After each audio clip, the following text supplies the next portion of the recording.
Eddie had given us a 5150 combo, and there he is playing through it. And then he hands me the guitar and goes, there, you check it out, while he's dialing in a tone. It's like, what do you play in front of Eddie Van Halen? What do you play? So what did you play? I started playing AC/DC chords, man. I started doing, Highway to Hell or something. Today's podcast is a very special one. I'm going to be talking to Dave the Snake Sabo from Skid Row about his new Kramer guitar. But before we get started, I want to do a shout out and say thank you to American Musical Supply and a special thanks to Greg, because without you guys, we couldn't have done this podcast. You're obviously a songwriter. You're a great guitar player. You've been a manager for bands like Down. You know what I mean? You've accomplished a lot. And now it's kind of surreal to see this iconic guitar. Now you have your iconic guitars out there. And I don't even know if you know it's that iconic, but it is. Well, thank you. I'm humbled by that. And no, I don't know that it is. This whole thing has been just, I think it's just been, for me, a humbling experience. I'm so grateful for the people at Gibson and Kramer, one and the same, for just sort of resurrecting this beast. I mean, look at this thing. It's like, it's exactly the same one I had back in when it first was built. The first one that was built was in 1985. The embodiment of this guitar is rooted in the very, very, very beginning of the band. Like I started building this guitar when we were putting the band together, Rachel and I.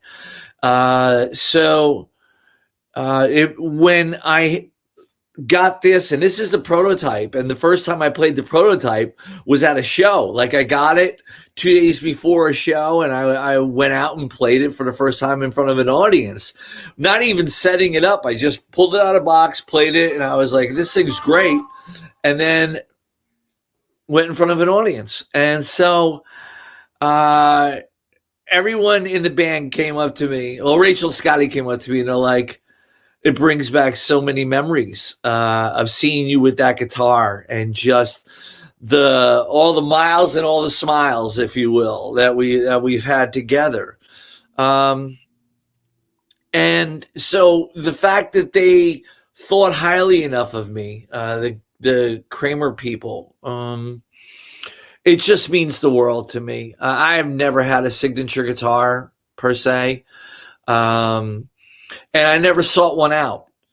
And this sort of came into my hands through my association with a guy by the name of Todd, who, ironically enough, we met probably 13, 14 years ago at my office in LA when I was at the McGee Entertainment office when I was managing. He was one of my interns. And he was such a great guy, and I used to verbally abuse him, and he would give it right back to me, and we just had a great rapport with one another. And he was a videographer and wanted to get into that field more and more, and lo and behold, ended up landing a gig with Gibson in artist relations, doing a lot of their video content.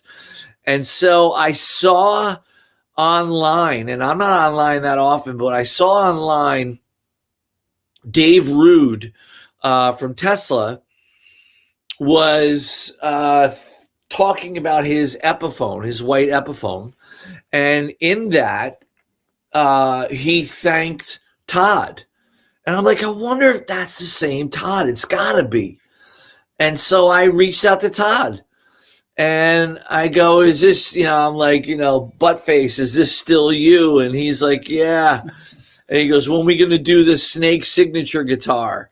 And I'm like, yeah, whatever. And because he always loved this guitar as well. So when he would come into the office, he would just love seeing that guitar and always talked about it. And it had always threatened me with making it a signature guitar. And so he responded, or I responded to him. I go, as soon as I get one of these, and I sent the picture of a Carina Explorer reissue. 3 days later, I have an Explorer reissue on my front porch. And I'm like, wow, so this is for real. Cut to, we're in Nashville working on music, working on our record. And he sets up a meeting with Cesar at the Gibson factory, and Jim DeCola, who makes the pickups, and Al John Go, who oversees Epiphone and Kramer, and had pitched them the idea of doing this. And as soon as I walked in, I knew that I was in a really, really comfortable, creative environment. The first time I saw that guitar, it was the 1989 Moscow Peace Festival. Right. And you were playing, and then you did Piece of Me. And then when you did that song, that guitar came out. And I was in shock because that is the craziest looking guitar. And I videotaped the pay-per-view, and I had a, with old technology, freeze frame to see it in frame, your guitar. Oh, wow. And then just because, and then I'll be done with my nerdiness. I'm sorry. No, not at all. I love it. And then I had done so much research to figure out where you are on stage. When I went to see you, I think it was like 1990. I was in Tucson, Arizona. You guys opened for Aerosmith. I had to be on the left side of the stage, so I would be on your side. Oh, that's great. So my understanding is the guitar started out as a parts guitar, and then later it became a Kramer. Could you explain how it came to be and how it ended up being a Kramer? We met them in '85, and they were really thriving. Right. Huge. Massive. Really thriving. And we got introduced to them through the guys in Bon Jovi. And we were just putting together the band. I was working at a music store called Garden State Music in Toms River, New Jersey. And there was a gentleman who was the manager there who was also a guitar builder. Great guy named Paul Unkert. Now, if Paul Unkert sounds familiar to some of you guys, it's because not only has he been a master builder for many years, a repairman, but he also worked for companies like Oscar Schmidt, Guild, and of course Kramer guitars for a short while, but he built 18 of Eddie Van Halen's Kramers. So he has a lot of notoriety. And we became fast friends. And they used to build guitars out of the back room and sell them via mail order. And so I was like, I've got to build a guitar. And I had this idea with the reverse headstock and a single pickup, Floyd Rose, volume and tone, and a real slick fingerboard and like a kind of a satiny finish, but not really, more like almost the wood grain coming through. And right. So we found a artist named Dennis Klein down in Toms River, and he was friends with Paul and friends with Rachel's brother. And he did air spraying on hot rods and things like that. So I gave him the idea. I didn't draw it. I just verbalized the idea. And this is what he came up with. And it's just, it's as cool today as it was back in the day. To me, absolutely. There's a lot of memories attached to it. So that we built it with a Chandler body and a Warmoth neck. Cut to, we're beginning our relationship with Kramer, and I'm like, I've got this guitar. It kind of looks like a Beretta, but it just needs to be Kramerized. So they took it apart and put on the Kramer reverse headstock neck, put on a new Floyd Rose. At the time, we were using Seymour Duncan JBs. And that was it. Single tone, single volume. And I played it everywhere. I played it on the first two records. I played it on those subsequent tours. It went everywhere with me. And as we were winding down the second tour, which was 93, Kramer was going on the decline. Yeah. And it was painful because they had been so kind to us. Dennis Berardi, who owned the company, was just, They couldn't have been more gracious. We were a bunch of poor kids who we didn't have a record deal when they first took us on, and they were like, "We'll take care of you with guitars, whatever you need." And we were like, I'd never gotten anything for free in my life unless I stole it, and so just the fact that they would do that really meant a lot to us, and they supported us throughout those tours with anything that we wanted. And so cut to 30 years later or whatever it is, I get, the word from Todd that Gibson had bought Kramer and let's do a reissue or a signature model, I should say. I'm like, holy crap. And here we are. And I think they killed it because your guitar sold out like in a minute. Well, what's amazing to me is, I'll be honest, that this whole thing started with a guy who used to be my intern. That amazes me, number one, right? It was a random person who came in and wanted to intern in a management company, and we gave him the opportunity, and he made the most of it, and I gained a friendship out of it.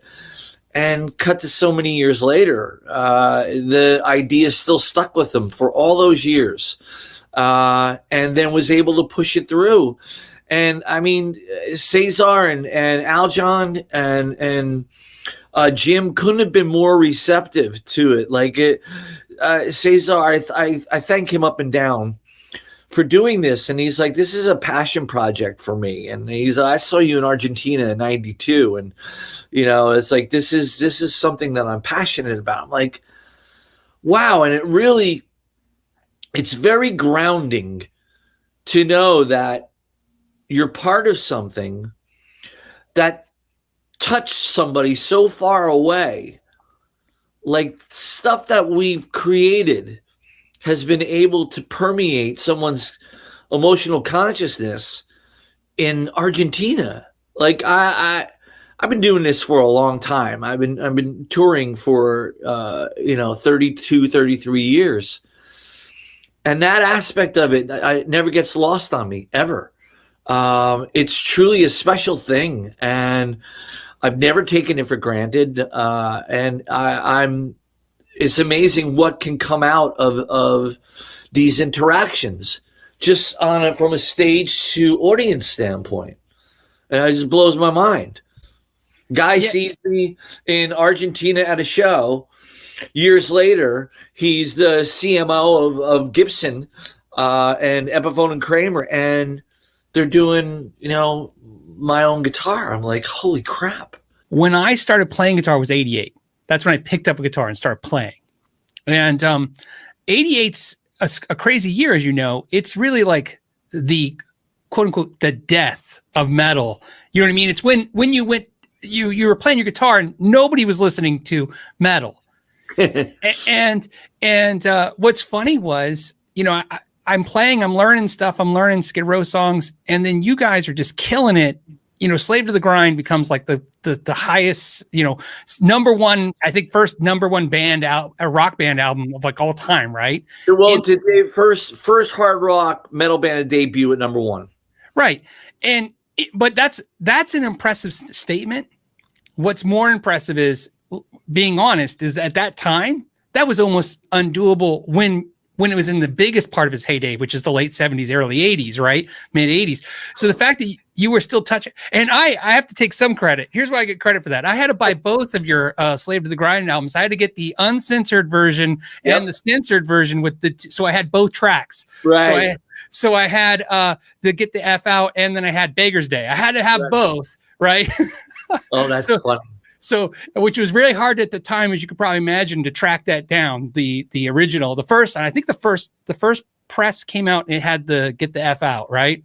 Yeah, and then we were told that we wouldn't be able to go in the Walmarts of the world, and so we were like, "Are you kidding me? Like that's 70% of our sales, It was well, and maybe it ended up better for you guys because, like I said, I had to have both versions as soon as what I mean. It was just but what was great was every time I use your band is actually when anyone says metal's dead, I said, yeah, they've been saying that since '88, and I think they were wrong then.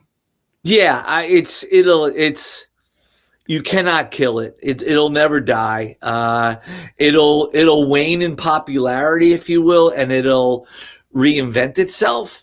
But it's funny,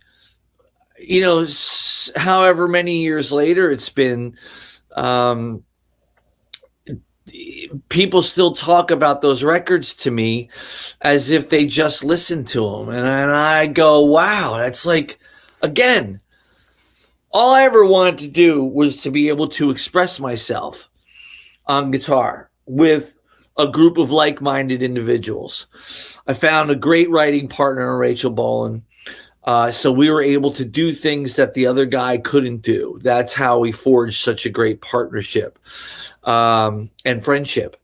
And so we wanted to write songs that we loved first and foremost, because writing is a very selfish act. Has to come from your own heart to satisfy your own needs and desires emotionally. And then you hope it connects with however many people. You never know. You just hope that it connects, that it gets through, that it touches people emotionally. And then you've done your job well. And we've been blessed and fortunate enough to have that throughout, the 35-year career that we've had. You've always kind of had this sound, and you've always been loyal. You know what I mean? Like, you've been playing Peavey since like 95. Right. In fact, you've been so consistent with your amps. I think I can remember your settings. I think you, like, on your gain channel, you run like 6. And then I think on your clean channel, you run like 2. Because I remember first time I got it. Well, I remember, you wouldn't remember. I remember the first time I got a 6505, I set your settings to see. Oh, wow. Yeah. And it still sounded like me and not like you, but isn't that always the case, though? I mean, it's always the case. When we were touring with Van Halen, that's the reason why we started playing Peaveys. And Eddie had given us, Scotty and I, a 5150 combo. And there he is playing through it. And then he hands me the guitar and goes, there, you check it out, while he's dialing in a tone. It's like, what do you play in front of Eddie Van Halen? What do you play? So what did you play? I started playing AC/DC chords, man. I started doing, Highway to Hell or something, because I'm not going to sit there and attempt to solo in front of him. It's intimidating enough when we had to go on stage before them, and with the thought of them hearing what we were doing behind the stage. So, but that's how we got involved with Peavey, was through Edward. There's definitely players out there that just have a new guitar every minute. You know what I mean? They have a new signature model every minute. They have a new endorsement every minute. And there's nothing wrong with that. That's exciting. Right. But it always says something when a player stays in certain gear for a long period of time, like you have, stays consistent with what you use, how you use it. And then, so when you did the signature guitar, it wasn't just cool because it's like, oh, the graphics back. You know what I mean? Right. It must mean something to you, because of the fact that you are kind of very, you don't really jump ship and do different things all the time. You know what I mean? You've been pretty consistent. Yeah, I think that, to me, this is like, it allows me to realize how lucky I am to still be doing this. That after all this time, that the people over there were kind enough to recognize this whole thing, this whole Skid Row thing. And it's from the moment I picked it up and put it on, I mean, I didn't make any changes with the exception of, I said, put in, the D-tuner. Right. That was it. Because for me, when we play live, we open up with Slave to the Grind, which is drop D, and then we'll go into like Big Guns or Piece of Me, and that's standard 440. So I'm just pop that sucker right back up, and I'm good. I don't have to be switching out guitars or anything like that. And the pickup here that Jim DeCola did for me, it screams. So I don't have there's certainly no lack of output. That's for sure. And so you guys have a reference. Jim DeCola is a master luthier at Gibson, but he also worked at Peavey and designed the Peavey Wolfgang and the pickup in that guitar for Eddie Van Halen. To me, it's just slightly cooler when you release a guitar and you say, okay, obviously the detuna didn't exist when you first had that guitar. So updating your guitar makes sense. Finding a pickup, that you like that works with your sound, instead of saying, well, this is the first, the JB I had in 1986 that I shoved in there. Right. I like I said, it says something about you, probably because you're a creator, a songwriter, maybe your way your mind's, set up. It was really cool that you didn't go, okay, here's the original one, copy it, and then I'll tell you when you got the copyright. You know what I mean? Yeah, right. Now, we talked about this, and we had suggestions back and forth, and I said, like what might have worked in 1985 and 86 through whatever gear I was playing at that particular moment, it might not work for a guitar player today. And I just love the sound of Jim's pickups. I had no idea that I had inadvertently worked with him in the past with Peavey. And when Edward was there and he was doing all Edward's pickups. Oh, so wow. Yeah. And then he went to Fender with Edward and then, went to Gibson. And so knowing that history, it's like, well, of course I want one of your, hot rodded pickups in there, and from the moment I picked it up, I couldn't have been happier. I didn't have to make any real tweaks to the guitar itself. It's really simple, like me, and it's roadworthy. It's strong. It's got some density to it, but it's weighted out really well.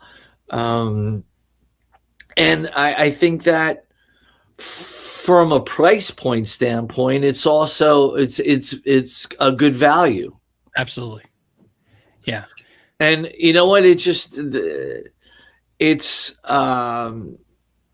nostalgic to a certain, to a good degree, but it's also something that in the year, 2021, I didn't think that we'd be doing a graphic guitar again. There was a moment in time in the 80s when graphics were huge and everybody had graphics on their guitars, every cartoon characters and horror movie icons and things like that.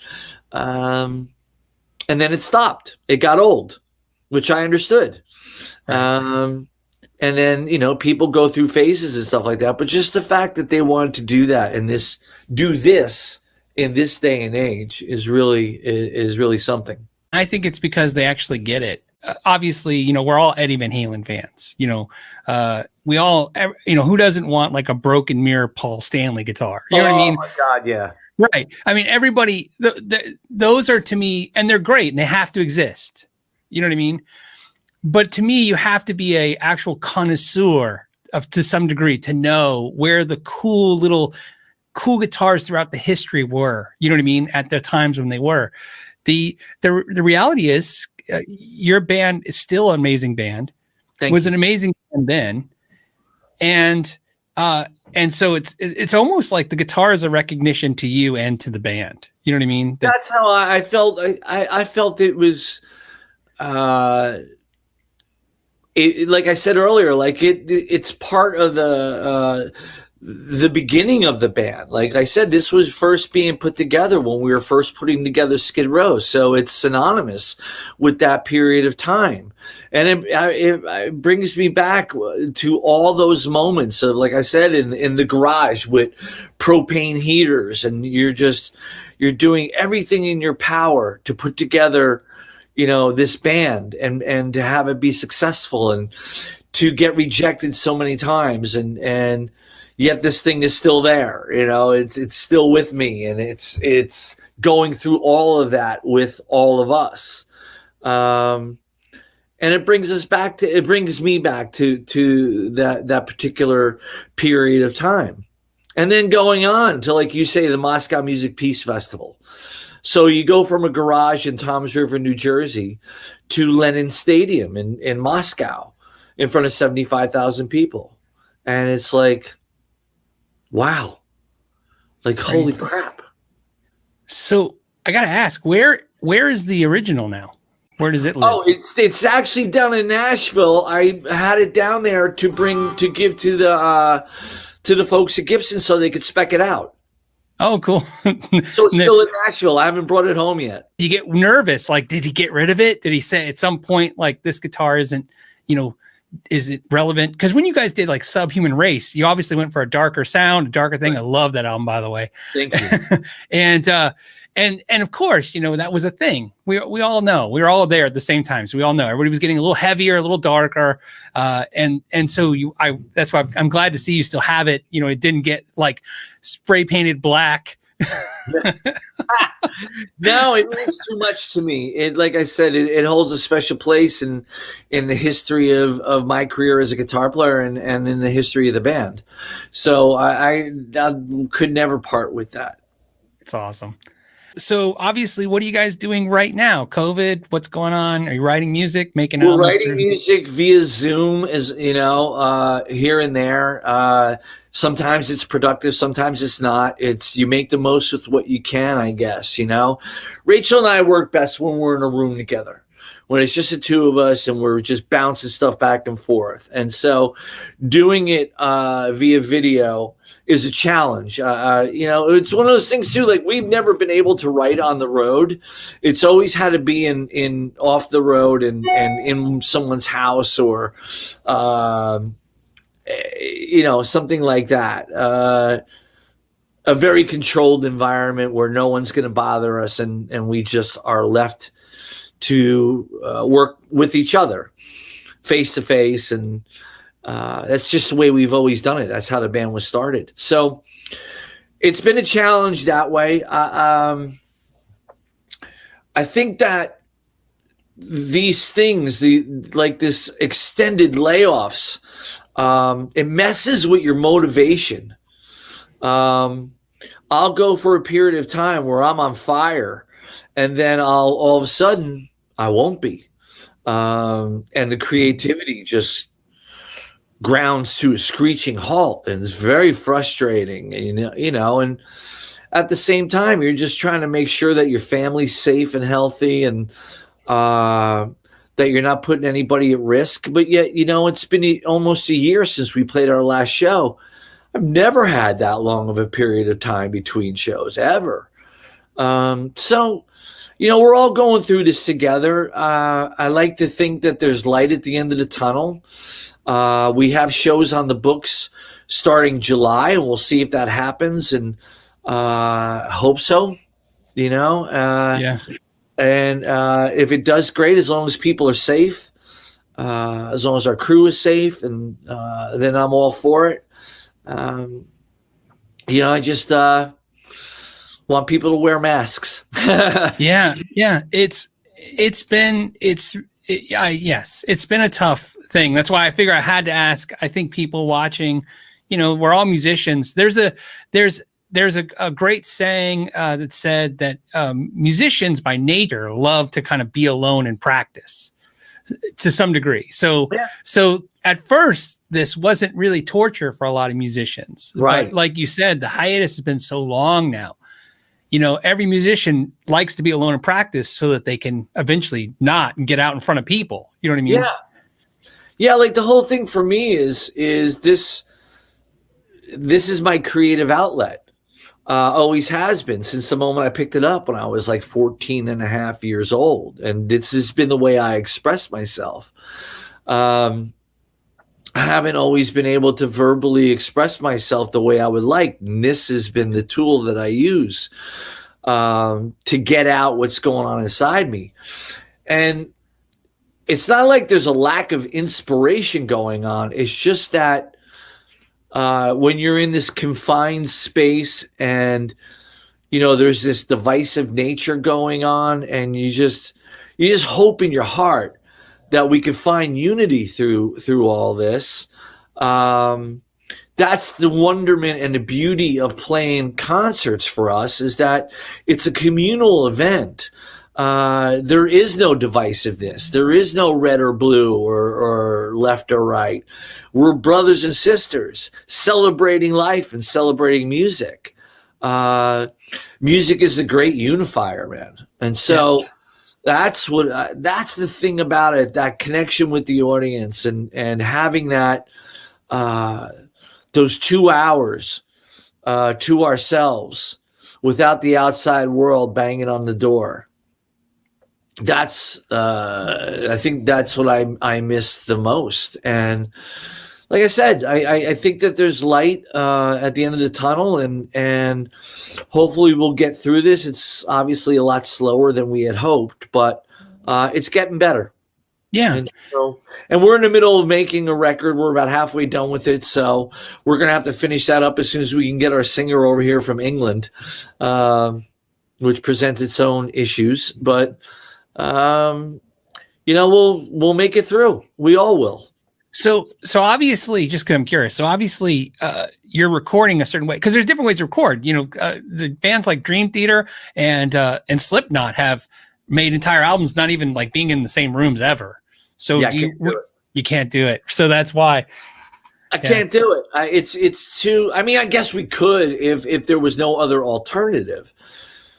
But for me, I need to be in a room, man. I need to be sweating it out, and I need to be, hearing that kick drum and that snare, loud.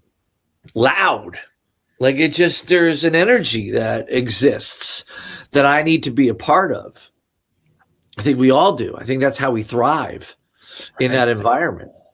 And so, like I said, if it came down to that was the only option, then yeah, we'd figure it out, of course. But I don't know. We're not there yet. I want to thank you so much for your time. You've been very gracious with it. My pleasure, man. It's great. It was great to talk to you, for real. And thanks for checking this thing out and promoting it and all that stuff. And it's greatly appreciated.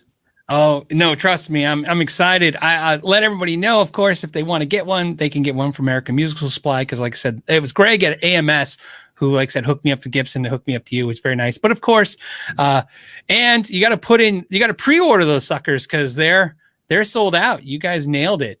Yeah, all props go to the Kramer guys and Epiphone and Gibson, the whole company all the way around. They didn't skimp on anything. They did everything that I had requested. They did, and they had me completely involved. It wasn't like, yeah, just sign off on it. It was I was involved from the very beginning. So this is important for me, and just the fact that I sold one is amazing. And I'm really, really taken aback by the whole thing, to be honest with you. And I got to tell you this thing, I'm going to get in trouble if I don't. So I had a viewer, obviously I let some of the viewers know I was going to be doing an interview with you. I had a viewer tell me that I had to tell you this. So he wanted me to tell you that he worked in a record store when the first Skid Row album came out. So he got to see it before it got debuted. And he said that he plagiarized I Remember You as a poem to his girlfriend. He took and wrote down the lyrics as a poem to his girlfriend. And he said the good news is that by the time that single had hit the market, they had already been dating long enough that she forgave him. They've been married now 30 years. Oh! So he wanted to tell, he was begging me to tell you that he's been married now 30 years off of plagiarizing those lyrics to he wanted me to also apologize for copying the lyrics for him. No way, man. That's awesome. What a great story. So, tell him I'm honored. That's really something. 30 years, man. 30 years. That's God bless. Glad we could help. So, see, and that's the stuff you were talking about earlier, right? You hear those kind of stories and you think that's somebody's been happily married for 3 decades off of a song. Well, I don't know if it's the song that kept them together, but at least we got them together. Thank you very much for joining us. As always, I want to thank you guys so much for joining us. And until the next time, know your gear.